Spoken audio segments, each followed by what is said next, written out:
وانتم بس انطوا العذر للمراجع، ما ينطون فتوى خطيه، لان الفتوى الخطيه تعني شنو؟ ان ذولاك ايضا يصدرون فتاوى خطيه، وبالتالي تصير حرب ما نعلم الى اين تصل. فالمرجع من الحكمه ان لا يبلغ بفتوى، وانما المرجع يتكلم بكلام شفوي. احنا معممين موجودين الان، يعني شنو ما نحتاج من الشرعي؟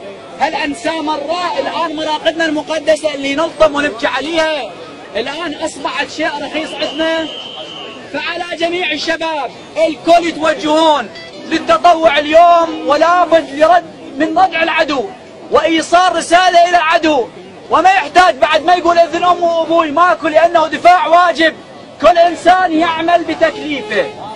واكثر من مره في خطاب قبل ما نتوجه الى السيده زينب عليه السلام ذكرنا للاسف هنالك تخاذل، وكل واحد يقول ما علي وخلي اشوف غيري وانا اكتفي بغيري، واكو واحد يروح للسيده زينب يدافع عنها. هسه جماعه راحوا السامره رضى الله عليك واقعد، هذا كلام كله حرام، وهذا كله خذلان، وهذا كله في عين صاحب الزمان سلام الله تعالى عليه. احنا ما نجبر واحد يجي الحسين، اللي يصيح حسيني هذا موقف الحسين، وهاي المواقف هنا، واللي يقول رجال هاي موقف الرجال، واللي يعجبه يتخاذل ويصير متخاذل خلي يشيل له بشيله مره ولا يقول رجال.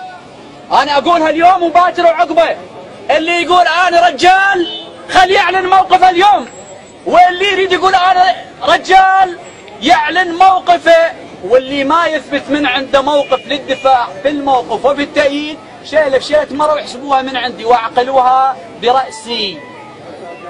اخاطب الجميع كلهم، واخاطب المعمم، واخاطب شيخ العشيره، واخاطب الطبيب، واخاطب المهندس، واخاطب اللي الكاسب، واخاطب سائق التاكسي، واخاطب النساء.